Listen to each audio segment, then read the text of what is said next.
আসসালামু আলাইকুম রহমতুল্লাহি ওয়া বারাকাতুহু। সম্মানিত দর্শকবৃন্দ, এরপর যে আমরা হাঁসকে একটু খাবার খাওয়াবো, A to Z খাবারটা নিয়ম পদ্ধতি আপনাদের দেখাই দেবো, ইনশাল্লাহ আপনারা ফলো করবেন। হাঁসগুলি খাবারের জন্য দেখেন কেমন করতেছে। যদি কখনো দেখেন যে বৃষ্টির মাত্রা বেড়ে গেছে, অত্যাধিক হাঁস ভিজে গেছে, তখন কি ওষুধটা প্রয়োগ করবেন আর কি খাবার তাদেরকে দিবেন, আমার অভিজ্ঞতার আলোকে আমি সেই জিনিসটা দিচ্ছি, যে কারণে আমার হাঁসগুলি পরিপূর্ণভাবে সুস্থ আছে, কোনো প্রকার সমস্যা আলহামদুলিল্লাহ নেই। যদি কোনো প্রকার হালকা একটু সমস্যা পড়ে যায় তাহলে আমার মাথা ভিতর চক্কর লেগে যায় যে কীভাবে ওদেরকে সুস্থ করা যায় আল্লাহর হুকুমে। তো সেই দৃষ্টিকোণ থেকে ইনশাআল্লাহ আমি আপনাদেরকে আজকে ফর্মুলা হিসেবে সব কিছু ডিটেলসভাবে দেখাবো, কোনো কিছু লুকাইতে রাখবো না।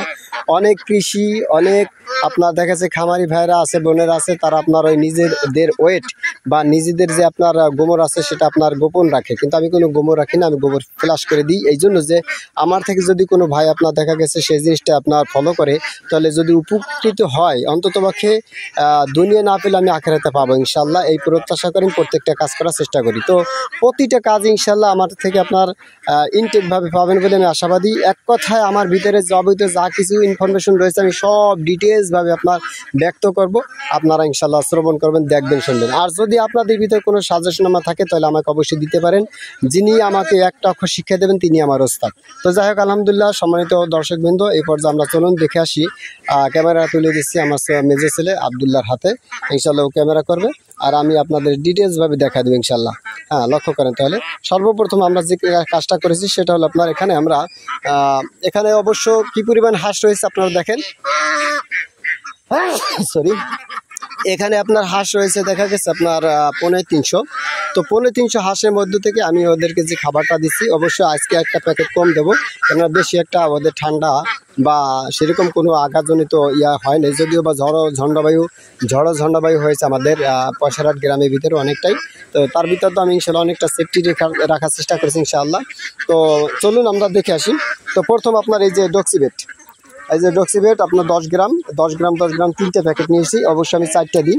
হ্যাঁ, প্রত্যেকটা 10 গ্রাম আপনার দেখা গেছে 2 লিটারে আপনার একটা দিতে হয়। এটা হলো আপনার ডাক্তারদের সাজেশনামা, তবে আমি আমার মতে একটু বেশি দিই। যদি কোনো সময় দেখা গেছে আপনার বেশি প্রচণ্ড আঘাতজনিত ঝড়বায়ু হয় বা ঠান্ডা বেশিরভাগ দেখা যায়, একটু হাটে আপনার লেঙ্গিয়ে অথবা দেখা গেছে ঝিমঝিম ভাব এসে যায়, তখন আমি আপনার ওই হাঁসগুলো আসতে দাও, দেখো আসতে পারবে, ওইখান থেকে ছুটে দাও যাতে করে চলে আসে, দাও ওই পেজটা চলে আসবেন ইনশাল্লাহ। হ্যাঁ, যাই হোক বন্ধুরা, থাক, এমনি আসবে বাবা, আসছে, ঠিক আছে আসো। তো দেখা গেছে বন্ধুরা, তাহলে আপনার এই ডক্সিবেট আপনার তখন আপনার 4টে দিই। এখানে আপনার 10 লিটারে একটা, বুঝছেন, এই যে 10 গ্রাম 10 লিটার, তার মানে আপনার 3টে আনছি 30 লিটার। এখানে আমি মেপে ইনশাল্লাহ সব কিছু দেওয়ার চেষ্টা করতেছি। এখানে এই যে ছোটো বালতিটা দেখছেন, এই বালতিটার এক বালতি আপনার দিয়েছি, এরপরে পানি, এরপরে এই বালতিটা 1 বালতি আবার পানি এখানে দিয়েছি। 2টা টিন আমরা দেখতে পাচ্ছি আপনার ধান সেদ্ধ করার জন্য যে টিনগুলি ব্যবহার করা হয়, কুটিয়ালি যা বলেন তারা। তো যাই হোক, মোটামুটি আর কি এখান থেকে আপনার একটা দিয়েছি, বালতি পানি দিয়েছি, আর একটা বালতি পানি এখানে দিয়েছি। এখন আমরা ডক্সিবেট আপনার দেখা গেছে 2টা, এখানে একটা দেবো, ওখানে একটা দেবো, আর যে একটা থাকবে ওই একটাকে ভাগ করে সমানভাবে এদিকে ছিটিয়ে দেবো। এর পরবর্তীতে যে জিনিসটা দেবো ইনশাল্লাহ আমরা, তার পরবর্তীতে আপনার মেডিসিন হিসাবে নয়, মেডিসিন শুধু একটাই খাওয়াবো আজকে, অন্য কোনো মেডিসিন দেবো না। আমরা আজকে 4 প্রকারের, অন্য দিন আপনার 10 প্রকারের খাবার মেডিসিন সহ আপনার অ্যাডজাস্ট করে ওদেরকে মিশ্রণ করে খাওয়াই থাকি।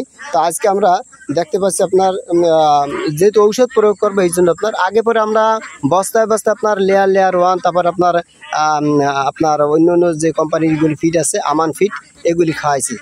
এখন এখানে আমরা যে ঔষধ প্রয়োগের জন্য নিয়ে এসেছি সেটা হলো আপনার এখানে এটা জায়গা, এটা ধরো, এটা, হ্যাঁ, ফিড দেখাও। এই যে ফিডটা দেখতে পাচ্ছেন, আলহামদুলিল্লাহ এই ফিডটা আপনার এখানে 2 কেজি ফিড রয়েছে। 2 কেজি ফিড আমরা এখানে প্রয়োগ করবো সমানভাবে ইনশাআল্লাহ, রেখে দাও। এরপরে দেখা গেছে ওইটা জায়গা ভুসি, এরপরে দেখা গেছে আপনার ভুসি, এটা দেখতে পাচ্ছি এখানে 1 কেজি মাত্র ভুসি নিয়ে এসেছি। এই ভুসিটা আপনার হাফ কেজি এখানে দেবো, হাফ কেজি ওখানে দেবো, রাখো। এরপর আমরা দেখতে পাচ্ছি কুড়ে, এটা জাগানোর দরকার নেই। এখানে আপনার 5 কেজি কুড়ে রয়েছে, 2.5 কেজি কুড়া অর্ধেক এখানে দেবো আর অর্ধেক ওখানে দিয়ে দেবো। এরপরে যে জিনিসটা আমরা প্রয়োগ করবো বা দিব সেটা হলো যে আপনার ধান দেখতে পাচ্ছি আপনার এই এই এক গামলা মানে সরি 1 বালতি ধান এখানে রয়েছে, এই 1 বালতি ধানই আবার এখানে এনেছি। এই দুইটা অ্যাডজাস্ট করে আমরা সব কিছু দেবো। এরপর আপনার মাখা মাখা সিস্টেম করে দিতে হবে বন্ধুরা।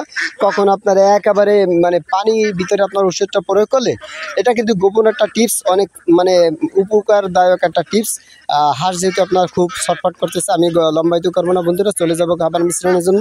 শুধু এই টিপসটা আপনারা লক্ষ্য রাখবেন, কোটি কথা নির্যাস একটা টিপস আমি এখন আপনাদেরকে দিচ্ছি।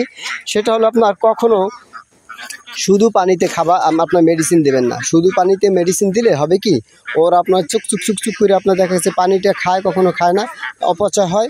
আর যদি আপনি এই মেডিসিনটা আপনার সুন্দরভাবে সর্বপ্রথম আপনার পানিতে আপনার দিয়ে দেন, তাহলে পরবর্তীতে যখন এই খাবারটা আপনার ওইটার সাথে মিশ্রণ করবেন, একটু মাখা মাখা সিস্টেম করে দেবেন, ঠিক আছে? ওই জিনিসটা কিন্তু খেতে ভালো। এমনি আমরা যখন গরুর গোশত, হাঁসের মাংস ইত্যাদি যদি মাখা মাখাভাবে খাই, একটা টেস্ট আলাদা, আর ঝোল দিয়ে খাইলে আবার আলাদা ধরনের। কিন্তু এখানে হাঁসের ব্যাপারে একটু ভিন্নতা প্রয়োজন, আপনার খাবারের ব্যাপারে ভিন্নতা প্রয়োজন আছে। বিশেষ করে যখন ঔষধ আপনারা খাবেন, যদি বোঝেন যে ঔষধটা পরিপূর্ণভাবে ওদের একেবারে নাড়ির ভিতরে চলে যাক বা প্রত্যেকটা শিরু উপশিরা চলে যাক, তাহলে অবশ্যই খাদ্যের সাথে মিশ্রণ করে দেবেন। এই একটা গোপন টিপস, মানে কেউ শেয়ার করে না, আমি অন্ততপক্ষে পরিপূর্ণভাবে শেয়ার করে দিলাম। ইনশাল্লাহ আপনারা প্রত্যেকটা ভিডিও ইনশাল্লাহ উপকার হবে বলে আশাবাদী ইনশাল্লাহ। চলুন বন্ধুরা, বক না করে আমরা মূল ভিডিও টপিকে চলে যাই।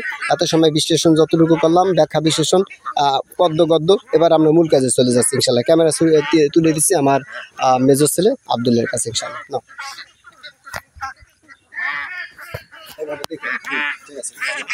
বন্ধুরা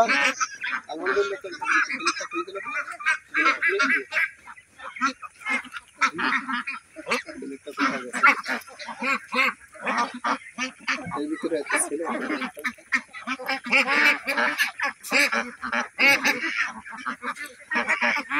আচ্ছা যাই হোক, একটা বেলে টানতে হবে বাবা। তুমি